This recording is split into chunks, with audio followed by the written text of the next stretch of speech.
Bonjour à toutes et à tous et bienvenue à la présentation des trois matchs entre le Sénégal, les Pays-Bas, l'Angleterre et l'Iran et les USA et les Pays de Galles. Au programme, analyse de ces matchs et proposition de paris sportifs sur ces mêmes matchs, si bien sûr je vois une opportunité pour parier. Avant cela, si vous n'avez pas suivi la présentation du match entre le Qatar et l'Équateur, le match d'ouverture, vous pourrez vous rattraper en cliquant sur le lien qui s'affiche à l'écran pour regarder la vidéo, où je parle également des PLT, paris long terme, que je vous propose lors de cette Coupe du Monde, et paris long terme étant ma spécialité. Vous pouvez aussi aller voir les présentations des 8 autres groupes de la Coupe du Monde sur cette même chaîne, sur la chaîne du CEREPS. Alors pensez à vous y abonner. Et pour fêter ce grand événement international qu'est la Coupe du Monde de football, nous avons mis en place exceptionnellement, moi et le CEREPS, un kit que nous avons appelé Tacler les books. Ce ne sont pas moins de 7 outils exclusifs qui vous aideront à maximiser votre réussite durant cette Coupe du Monde. Comme par exemple le sixième outil qui me tient particulièrement à cœur, car il me concerne et il concerne surtout mon pari préféré sur le football qui vous servira lors de cette Coupe du Monde. Alors si vous êtes curieux, ou pour les plus pressés d'entre vous, je vous invite à voir le lien en description sous la vidéo. Vous ne serez pas déçus et en plus c'est gratuit. Allez, c'est parti. Je vais faire dans l'ordre des horaires. Voilà, donc 14h Angleterre contre Iran, 17h Sénégal contre Pays-Bas et 20h USA contre Pays de Galles. Alors permettez-moi avant cela, de prendre 30 secondes juste pour vous rappeler que voilà, ce sont les premiers matchs de poule. Et à la fin des premiers matchs de poule, nous aurons une vision un petit peu plus claire, je veux dire, au niveau des équipes. Là, on part un peu dans l'inconnu. Autant être franc et quiconque vous dira l'inverse et qui dirait qu'il a des certitudes, je pense que voilà, il sera plutôt dans le mensonge. Voir au moins une fois les équipes en match officiel, ça aide beaucoup, voilà, pour les seconds matchs de poule qui seront sûrement, enfin on aura une lecture plus claire sur ces matchs-là. Alors, pas de précipitation, comme je dis souvent pour parier gagnant, parier intelligence, qui me connaissent, c'est un petit peu ma devise, donc ne forcez absolument rien. Voilà, on a déjà quelques beaux paris long terme en cours, donc ne réduisons pas à néant d'éventuels bénéfices dans 3 à 4 semaines en faisant n'importe quoi sur des paris court terme, c'est-à-dire sur les matchs secs, comme on dit. Et puis surtout, n'oubliez pas qu'au football, la valeur d'un but, elle est énorme. À la différence d'autres sports comme le basket ou l'handball, où un point et un but, voilà, vous en marquez plusieurs dans le match. Et c'est ça qui fait vraiment la différence et qui est un petit peu la particularité du football. Et c'est ça qui fait sa difficulté aussi. Donc voilà, la valeur d'un but en foot est énorme. Et puis voilà, vous avez plein d'exemples où les petites équipes marquent contre le cours du jeu un but au football, ils mettent le bus comme ils disent, et le favori voilà, perd ou alors fait match nul, et déjà il est très content de faire match nul quand ça se passe comme ça. Voilà, au moins c'est dit pour moi. Je tenais juste voilà, à ouvrir cette parenthèse et donc je la ferme maintenant. Je ne sais pas si vous avez déjà entendu ce discours, mais en tout cas c'est le mien. Voilà, ce sera toujours le mien. Et c'est sûrement ce qui m'a permis d'être dans les paris sportifs depuis plus de 20 ans maintenant. Allez, go! C'est parti pour le premier match de... voilà, il sera à 14h, Angleterre contre Irlande. Alors comment je vais procéder? Je vais déjà, voilà, j'ai réfléchi un peu, mais je vais faire un petit peu le premier coup d'œil, pardon, comme si j'étais un parieur un peu lambda sur la rencontre, essayer de voir qu'est-ce qui sortirait comme ça. Après, on fera une analyse, voilà, un peu plus poussée entre guillemets. Moi, voilà, aller spécifiquement dans la composition des équipes. Pas forcément, parce que déjà, ça peut changer. On les a pas forcément tout de suite comme ça, et il y a pas mal de blessés, de forfaits, à moins que dans une équipe, et là on le verra dans un des matchs, il y ait vraiment un gros forfait ou deux qui peut vraiment changer la physionomie du match. Et enfin, bien sûr, je vous donnerai un pari à tenter ou non. Donc pour le match Angleterre-Iran, au premier coup d'œil, voilà le parieur, quand il voit les cotes qui sont de 1,37, 4, 4,60 et 10, il va se dire, bon, de toute façon, voilà, l'Angleterre, je les vois gagner assez facilement. Comme l'atteste, comme je vous viens de dire, la cote des bookmakers, il n'est pas le seul. Les bookmakers pensent que quand ils mettent une cote autour de 1,35 à 40, ils pensent que les Anglais ont plus de 70% de chances de gagner ce match. Donc c'est pour vous dire qu'ils sont quand même gros favoris. Au niveau du marché mondial, de toute façon, il est un petit peu stable en ce moment. Ça fait 4 jours que les codes n'ont pas vraiment bougé. Donc on doit être à peu près dans le vrai. Mais qu'en est-il vraiment de ce match? Alors l'Angleterre, elle a été impressionnante en qualification. 39 buts marqués, seulement 3 encaissés. voilà, un record. Mais depuis, il y a eu la Ligue des Nations. Et on va dire que ça a été un petit peu la débandade, hein. C'est pas la grande forme, donc bah, ce sera quelle Angleterre en fait? Est-ce que ce sera l'Angleterre de la qualification pour la Coupe du Monde ou l'Angleterre de la Ligue des Nations? Même si la Ligue des Nations, on va venir, ce sont des matchs amicaux, les mecs ils donnent quand même à fond, hein. Voilà, ils n'ont pas joué, enfin, pour avoir eu quelques matchs, ils n'ont pas joué avec le frein à main. Alors en face, l'Iran, bah, on va dire que c'est la meilleure nation, une des deux meilleures nations asiatiques, au vu des qualifications bien sûr. Mais bon, c'est toujours pareil, c'est contre qui? Contre qui ils ont joué, à part la Corée du Sud, Irak, Syrie, Liban, Émirats Arabes Unis. Voilà, on peut pas vraiment se faire une image par rapport à la Coupe du Monde. Enfin, l'Iran va rencontrer des équipes un peu plus fortes. D'ailleurs, ils ont perdu 2-0 en Corée. Bon, c'était le match, l'équipe qui était la plus forte du groupe avec eux. Donc voilà, les effectifs, j'en reviens pas parce que c'est sans commune mesure entre les Anglais et les Iraniens. Et en vous disant ça, je défonce un peu une porte ouverte. À savoir maintenant, est-ce que l'Angleterre a un 37, ça se tente? Ben moi, typiquement, pour moi, non. L'Iran, ça s'est quand même joué au ballon, c'est technique. La dernière Coupe du Monde, ils étaient dans le groupe de la mort, ils ont failli sortir, ils ont failli passer au tour suivant. Jamais facile à manier cette équipe d'Iran. Donc, je m'attarde pas plus sur ce match-là. J'ai pas grand-chose à jouer. Franchement, il n'y a pas vraiment de value à mes yeux, en tout cas, sur ce match-là. Voilà, le second match sera sûrement plus intéressant. 17h, Sénégal-Pays-Bas. Alors, premier coup d'œil, bah, la Hollande, voilà, on va dire que le Paris Lambda voit la Hollande gagner. En plus, s'il suit un peu l'info, il sait que Mané n'est pas là. Il est vraiment forfait pour la Coupe du Monde. On avait des doutes, mais ça y est, c'est sûr. C'est un petit peu ce que vous allez entendre à la machine à café le matin. Et si vous poussez un peu plus d'analyse, vous vous rendrez compte que bah, les Pays-Bas, la Hollande, les Bataves aussi, comme on dit, depuis que Van Gaal est venu, c'est un petit peu leur totem.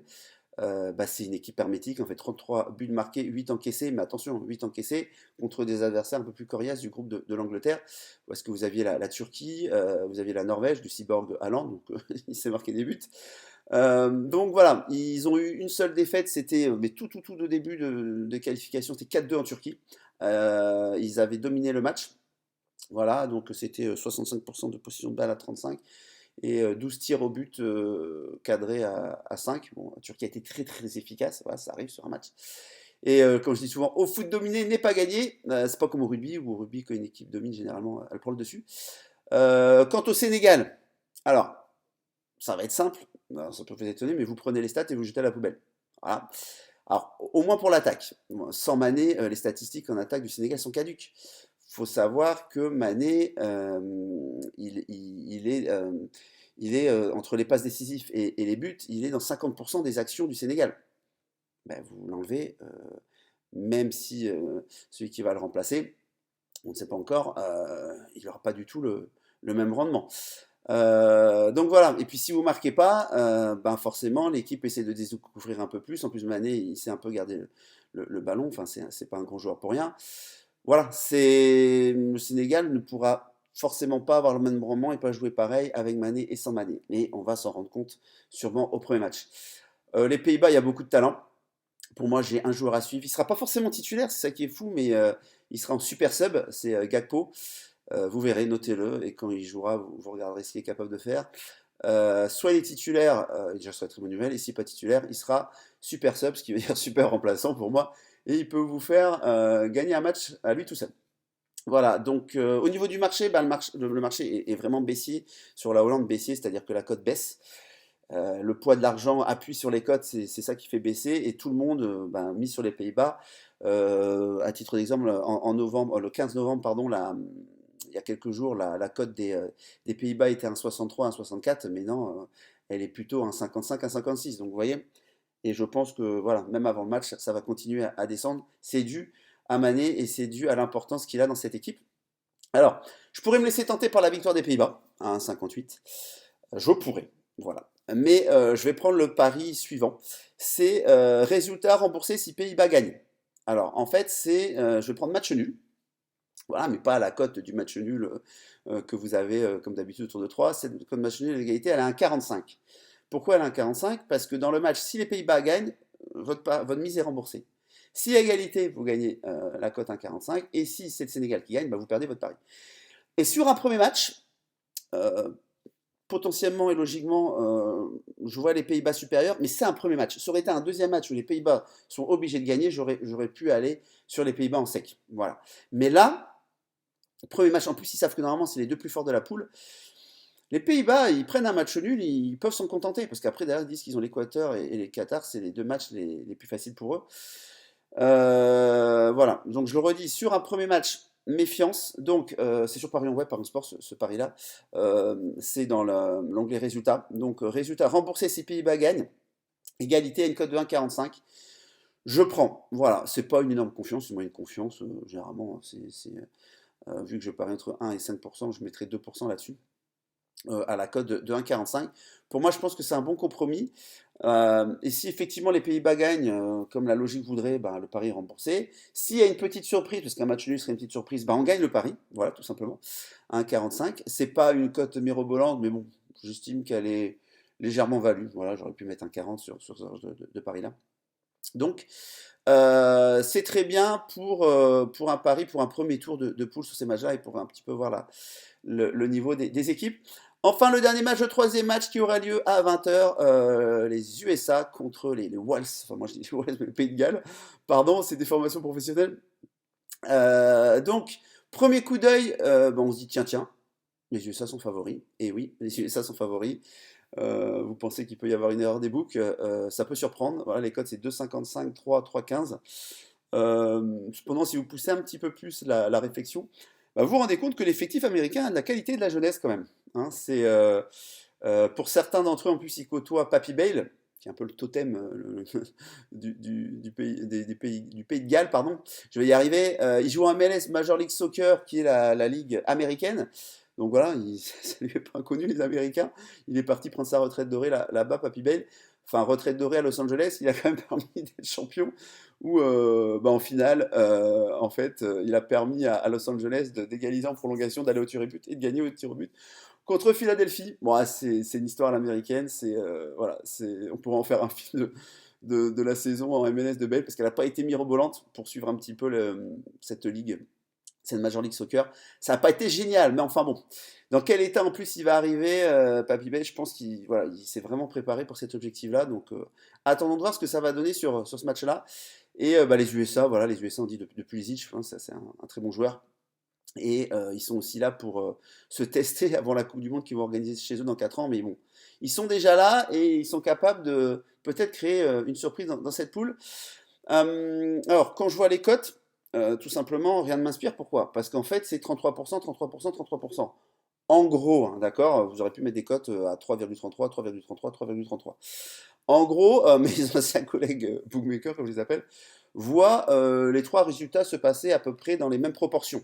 Je dis bien à peu près parce qu'il y a un léger avantage aux USA. Léger avantage aux USA, pardon. Et dans ce cas précis particulier, vous savez quoi faire? Non, eh ben, vous allez passer votre chemin, tout simplement. À moins que vous ayez une info que la moitié de l'équipe, peu importe, du SAP de Galles, soit décimée par le Covid, une gastro ou quoi que ce soit. Et donc, la cote, là, à ce moment-là, de 3 devient value parce qu'elle se baissera peut-être à 2 avant le match. Parce que forcément, l'équipe, ce sera plus l'équipe des titulaires. Passez votre chemin, en fait. Voilà, tout simplement. Alors, autant, toujours pareil, hein, être honnête avec vous, je vais peut-être vous laisser sur votre faim, avec une seule proposition de pari sur ces 3 premiers matchs. Mais est-ce que ça aurait été mieux si je vous avais donné en gros 10 paris pour que vous soyez content? Super, j'ai des paris à jouer, mais en fait, des paris, vous auriez fait n'importe quoi parce que voilà, c'était des paris totalement ubuesques.